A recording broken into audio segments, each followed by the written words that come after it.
जेकॾहिं तव्हां उनखे राइट साइड ॾे कयो था त बि उहो एक्टिव थी वेंदो। उनखां अलावा जेकॾहिं तव्हां उनखे अप कयो था त बि एक्टिव थी वेंदो। उनखे जेकॾहिं तव्हां डाउन कयो था त बि उनखे एक्टिव थी वेंदो। ठीकु आहे। उनखां पोइ आहे टैब की। हाणे ॾिसो तव्हां जेका कैप्स लॉक हूंदो आहे उन कैप्स लॉक जे मथां हिकिड़ी टैब की हूंदी आहे, उनखे बि जेकॾहिं तव्हां प्रेस कंदो तभी तव्हांजो जेको सेल आहे उहो एक्टिव थी वेंदो। ठीकु आहे। इहे टे तरीक़ा हूंदा आहिनि। हाणे जेकॾहिं उन में ऑप्शन में तव्हांखे इहे टे तरीक़ा मिली था वञनि, हिकिड़ो आहे बाय क्लिकिंग, उनखां अलावा एरो कीज़, उनखां अलावा टैब की। ठीकु आहे। इहे जेकॾहिं टे कीज़ हुते मिली थी वञनि तव्हांखे त पोइ तव्हांखे हेठां लाज़मी ऑप्शन ॾिनो हूंदो ऑल ऑफ दीज़ जो। जेकॾहिं उन्हनि मां हिकिड़ो बि को ऑप्शन मिली थो वञे त उते तव्हां उन ऑप्शन खे टिक कंदो। ठीकु आहे। उनखां पोइ आहे alphabet and numeric text can be entered.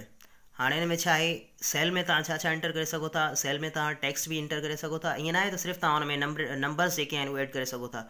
काफ़ी स्टूडेंट्स खे कन्फ्यूजन हूंदी आहे त तव्हां हुन में हाणे जेकॾहिं इन ते सुवाल अची वञे त तव्हां छा हुन में अल्फ़ाबेटिकल लेटर्स जेके आहिनि उहे बि एंटर करे सघो था सेल में। त काफ़ी क़दुरु स्टूडेंट जेके जिन खे हिन जे अबाउट नॉलेज न हूंदी आहे उहे परेशान थी वेंदा आहिनि त हीअ त एक्सेल जेको आहे उहो न्यूमेरिक आहे ऐं मैथमेटिक जे लाइ इस्तेमालु थींदो आहे पर्पस लाइ। त पोइ हिन में असां टेक्स्ट जेको आहे सेल्स में नथा ऐड करे सघूं त पोइ उहे ग़लति टिक करे ईंदा आहिनि। ठीकु आहे। त हिन में अल्फ़ाबेटिक जेके हूंदा आहिनि लेटर्स तव्हां बि उते ऐड करे सघो था। फॉर एक्ज़ाम्पल जेकॾहिं तव्हांखे मार्कशीट क्रिएट करणी आहे, तव्हां उते मार्कशीट ठाहियो था त उते तव्हां लाज़मी पंहिंजो नालो लिखंदो या जेके बि स्टूडेंट्स हूंदा उनजो नालो लिखंदो।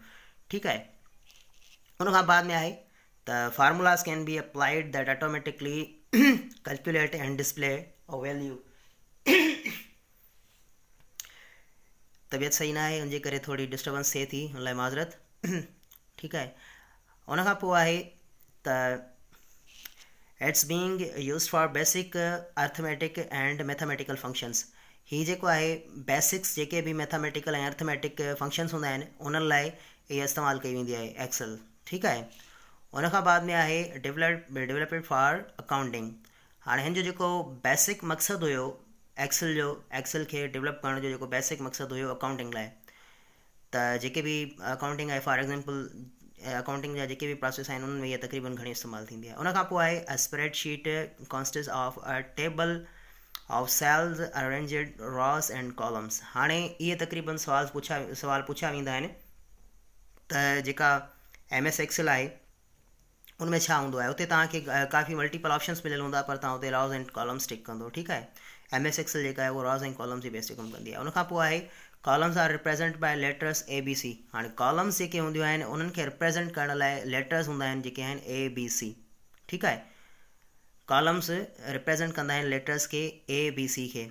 उनखां बाद में आहे जेका रॉस हूंदियूं आहिनि, rows normally represented by numbers 1 to 3। ठीकु आहे। उनखां पोइ आहे MS Excel as largest office.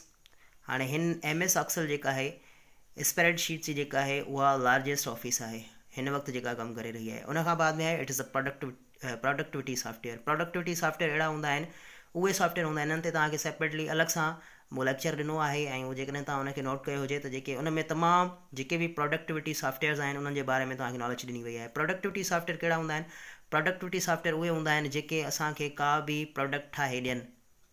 Productivity software उहे हूंदा आहिनि जेके का बि असांखे प्रोडक्ट ठाहे ॾियनि। हाणे लाज़मी आहे हिन स्प्रेडशीट मां तव्हां काफ़ी सारियूं जेके आहिनि प्रोडक्ट्स हासिलु करे सघो था। फॉर एक्ज़ाम्पल जेकॾहिं तव्हांखे मार्कशीट ठाहिणियूं आहिनि उहे बि प्रोडक्टिविटी सॉफ्टवेयर में अची वियो। ठीकु आहे। उनखां अलावा घणो कुझु तव्हां ठाहे सघो था। ठीकु आहे। अच्छा, त काफ़ी सारा स्टूडेंट्स मैसेज बि कनि पिया कल्ह खां वठी त तव्हां सर जेका एक्सरसाइज़ आहे उहा तव्हां न ॾिनी आहे। पहिरियों तव्हां ॾिनी हुई पर उनखां बाद में तव्हां एक्सरसाइज़ मूं डिसाइड कयो त तव्हांखे ईअं थींदो त तव्हांजी जेको आहे practice makes a man perfect. त जेका तव्हांजी इहा एक्सरसाइज़ आहे डेली जेको तव्हां पढ़ो था उन मां जेका एक्सरसाइज़ आहे जेकॾहिं तव्हां उनखे सॉल्व कंदो त तव्हांखे यादि करण में आसानी थींदी। पर अनफॉर्चुनेटली तबियत नामुनासिब हुजण जे करे मां तव्हांखे कल्ह बि लेक्चर न ॾेई सघियो हुयुसि ऐं अॼु बि जेको आहे तव्हांखे एक्सरसाइज़ अॼु मां न ॾींदुसि। बाक़ी इनशाला तव्हांजी सुभाणे टेस्ट हूंदी, उन टेस्ट में इनशाला तव्हांखे सवालात मिलंदा ऐं कोशिशि कजो त सॉल्व कजो।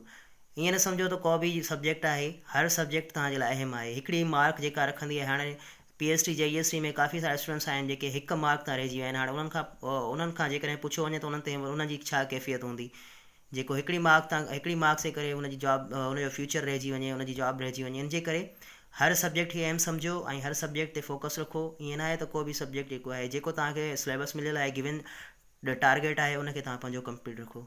Thank you so much.